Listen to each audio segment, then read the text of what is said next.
First of all, it feels good to get a road win. We haven't had one since the Tulane game. We knew it was going to be tough because of what ECU did to us at our building. They were up 16 points, and we came back and won a tough game, had to win it at the end to beat them in our building. So especially coming off a game that we felt like they should have won at South Florida, that they just couldn't finish, and they were coming back with revenge on their minds from us. And Coach Dooley has these guys playing hard, so I knew they wasn't going to be easy. But to come in and win tonight when we needed to win was big for us. What is it about this ECU team?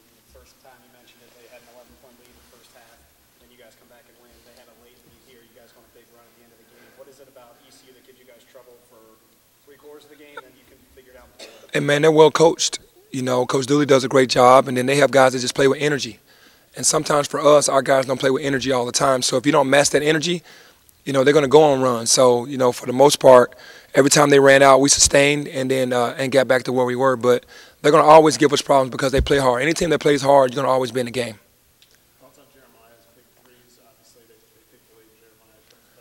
Yeah, Jeremiah, from, before the jump ball, I spoke to him and said, you have to put us on your back. You have to lead us and let everybody else follow. And he did that all game, and those threes were huge.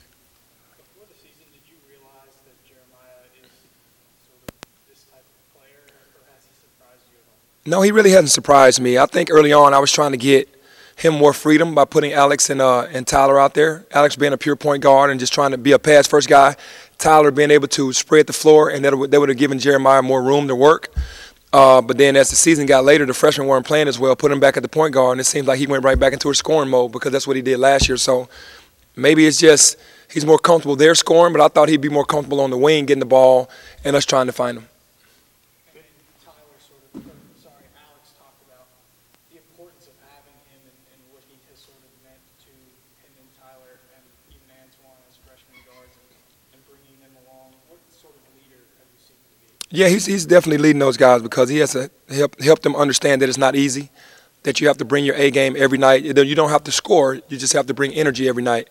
I think with the freshmen, when they first came in, they had high hopes of just being first-team all-conference. They had these crazy ideas of just coming in, and it was all mostly individual because as a freshman, you want to do well in your first year. Jeremiah's kind of helped calm them down and say, hey, you got to crawl before you walk. You just bring energy and then let everything else kind of fall to where it's going to fall. Keeman just wasn't into it today. It had nothing to do with the injury. It just is what it is. I mean, we need him. He just wasn't engaged today, and, we just got to – hopefully he'll be ready for next game. Last game he was terrific against the UConn, and then he came in today and couldn't get a rhythm, played 16 minutes, no rebounds, and he's our leading rebounder. So he just wasn't engaged as much engaged today. Antoine is plantar fasciitis. It's starting to bother him, and we know it's a day-to-day thing.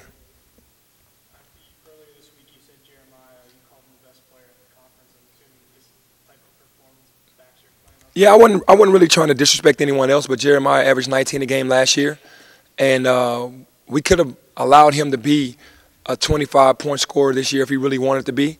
I think he's just been so unselfish this year, but when he has to pour it on like now, having 41 and a half, no one's done that this year. 41 points in 20 minutes, and then 31 today. So, I mean, you can arguably say that he's the best player in our conference. You get 56% shooting tonight, 25 times on the free throw line. Talk about the efficient nature of your team's offense tonight. Yeah, we don't usually have those great days in shooting. Tonight was the night. The guys felt good about themselves last night when we came in and went through our shoot-around, and it led over to today. In the pregame, the guys made a lot of shots. So you can just kind of tell they were in a great rhythm, and then it just carried over to the game. As far as the free throws, we have to be very aggressive. We do. We have to get to the free throw line. We only shot 8 free throws in our building against Cincinnati and lost the game. So we know for us to win, we're going to have to win the free throw game. You obviously weren't here last year, but it bothered Jeremiah. He wanted revenge. Did you know that? Well, he and Sean, they have this little thing going.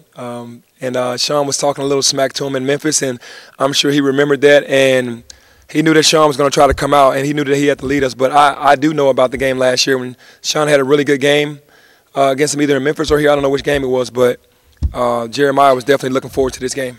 Conferene wasn't particularly engaged early, but he got those big buckets late and posted him up. Yeah, I have to do a better job of getting Kareem into those situations. And I think sometimes he get a little frustrated because he wants the ball to do those things. And then late, we can't just ride Jeremiah. We know that Kareem has the ability because he's a senior, and we went to him, and score some big buckets for us. Having 2 meetings this season, what has impressed you most about this ECU team? Obviously, the wins aren't there for this Pirate squad, but for you as a coach, what have you seen from this ECU? You know what? You know what I love about this team is that a team that's lost 8 out of 9, now 9 out of 10, and lost a lot of games in a row. They'll be in the warm-ups, just really just going through the motions. I saw Jaden Gardner out there before the game, before we were even on the floor, going as hard as he could, working on his game. I saw the other guys come out. It wasn't a lot of talking. They went right into their work. At least you know that they have great leadership. And it's the same thing when they came to our building after they beat Cincinnati. They have a workmanlike attitude, even though they're not as deep as they want to be right now. Coach Dooley's doing a good job of keeping these guys focused on what they need to focus on and playing their hearts out. So that's what I really love about this team. He's going to build a great program here because he's competitive enough and the guys are listening to him. Before you pulled away at the end, was it the offensive rebounds, turnovers? I mean, what enabled them to take the lead? I mean, they were at home, and then they just, teams at home are going to make those type of runs. And you got to understand that Jaden Gardner is a handful and Seth Leday is a handful. That guy, those two guys are a handful for anybody to box out, and they were the ones that were grabbing those rebounds. They're very athletic. Leday is very athletic, as athletic as anybody in our league, and Jaden is just a bull. So, I mean, those guys just kind of imposed their will on those plays. You avoid the bad start that you had in the last 3 games. Does this feel like sort of a building block road win for the rest of the year? Yes, it does, because we really just honestly did what we've been taught. When we've been watching film, we just haven't been as solid defensively in the fundamentals of what we believe in. We got guys hugging on their man when they're supposed to be in weak side help. We're not talking and communicating, which makes us slower. And we're not tagging the roll guy on the pick and roll, to keep us engaged. So when you start seeing that, that's not what we're taught. And that's why we went on a losing streak, because we weren't doing those things. So we changed that. We'll give ourselves a better chance. Got time for one more? Coach, Jaden's had a great freshman year, and you guys really held him in check tonight. Was that a game plan before the game, or just how the game flowed? No, that's the game plan against him. I mean, we knew that. He's a handful. You have to match his energy, and you have to make him take jump shots, because he's going to come at you hard. We wanted to take charges on him when he came at us hard and knew we had to box him out. But basically, that was the game plan against him.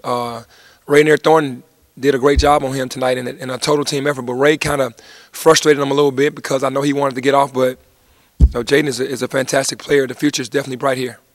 All right, thank you. Thank you.